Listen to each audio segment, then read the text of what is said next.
What's up guys, welcome back to the channel, and today's video I've been really excited to bring you because I've had this shoe for a while, I have put some volume in it, and now I am ready to give you my opinion, to tell you all about it. Guys, today we are looking at the Adidas EVO SL. Let's get into it. Hold up, full disclosure, guys, this video is in partnership with my friends over at Roadrunner Sports. Now, my pair of the Adidas EVO SL was sent to me for the purpose of review. However, Roadrunner Sports hasn't told me what to say. They don't have any editorial privileges, and all the thoughts and opinions are my own. With that said, you're going to be able to pick up a pair of the Adidas Adizero EVO SL from Roadrunner Sports for $150. And of course, there'll be a link in the show notes below in case you want to pick up a pair for yourself. So why don't we get the ball rolling as we usually do with some specs? And we'll start off with the stack height. The Adidas EVO SL has 38.5 in the heel, 32 in the forefoot for a 6.5mm drop. Now, if that isn't right in the sweet spot of drops, I don't know what is. And guys, let me just say this right off the bat because you're probably going to be picking up on some positive vibes coming from me to you about this shoe. And I'll be straight up with you. I really like the EVO SL, but you know, I mean, it's not perfect. There are a couple things that I'd like to see them change in the next version, but it's pretty close to perfect. But anyway, Adidas claims that in a US men's size 9, the EVO SL will tip the scale at 7.9 ounces or 224 grams. However, in my size, a US men's size 13, it tips the scale at 10 ounces even or 283 grams.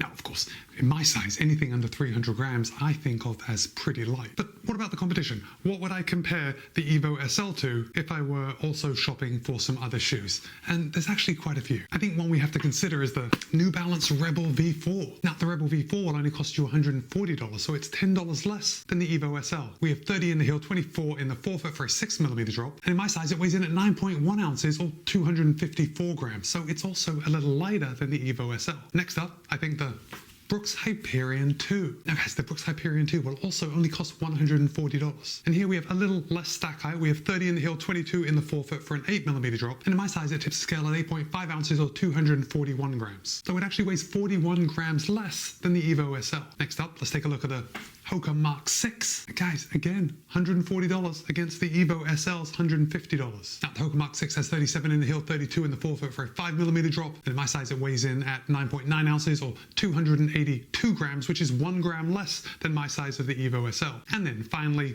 I also want to compare it to the Topo Spectre 2. Now, the Topo Spectre 2 costs $165. We have a stack of 37, 32 for a 5mm drop. And in my size, it weighs in at 10.1 ounces or 285 grams, which is 2 grams more than my size in the EVO SL. Now, if I'm totally honest, I think the Topo Spectre 2 is probably the most comparable to the EVO SL because Topo is using a full slab of Pebax midsole. So we're getting that non-plated premium midsole goodness. Now, it costs $15 more, but I think it's probably the most comparable. Let me just get rid of this. Because all those other shoes that I shared with you as comparables for the EVO SL, I also use them as comparables for the Adidas SL2. All right, so is that really fair? I don't know. All those other shoes that I shared with you were $140, and the SL2 was $130. This is $150, so that kind of threads the needle between the two shoes. But I have to say, I probably think that those other shoes that I shared with you are more comparable to the SL2 than they are to the EVO SL. And that's because Adidas has really made something premium with the EVO SL, or at least they've brought premium down to the consumer level. Because obviously, look, if you see the styling, you know that this thing is based on the EVO Pro 1, right? But not a lot of us are going to be buying that $500 running shoe. And of course, the Adios Pro 4 also has the same design characteristics, like totally smooth white with the 3 stripes running from the upper all the way down to the midsole. So Adidas is linking these shoes together, you know, the EVO Pro 1, the Adios Pro 4, and now the EVO SL. Except with the EVO SL, they've made it more friendly. They've made it more likely to be used in a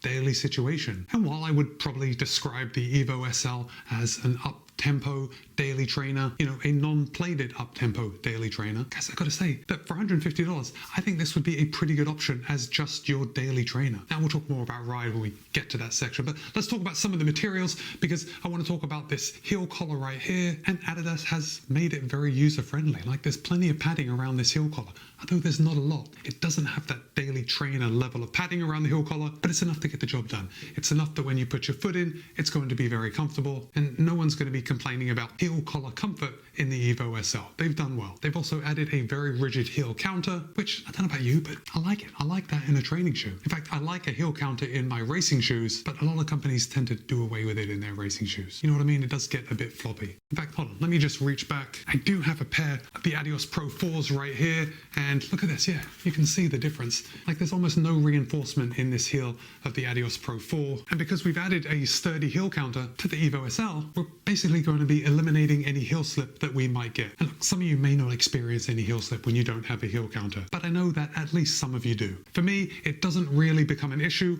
when I don't have a heel counter, but it does feel just a little looser, and I'm willing to put up with that on race day for that lighter, faster feeling that you get from a race day shoe. But for training, I don't want to deal with it, so I'm glad that they've got a solid heel counter in the EVO SL. For the upper, Adidas describes it as a synthetic and textile upper. I mean, it's an engineered mesh, but it's a super nice engineered mesh. It's very light, very breathable. I hate to just talk positive all the time about this shoe, so here's something that you may not like. The Adidas EVO SL is so breathable that if you live in a cold climate, I bet your toes are going to get a bit cold up here up front, you know, if you're running in super low temperatures. I mean, luckily for me, I live in Florida and things never really get that cold. But on the other end of the spectrum, when things are really hot, I'm going to really enjoy having this lightweight upper. The tongue on the EVO SL it's super thin. It's almost like they put a race day tongue into a training shoe. So it's very light. There is enough padding where I didn't get any lace bite across the top of my foot, but the tongue is not gusseted. Now, there is this big lace loop that covers two laces on the front. You can see it just says Adizero right there. But again, the tongue is not gusseted. And here's the issue with a race day tongue that is not gusseted. And that is that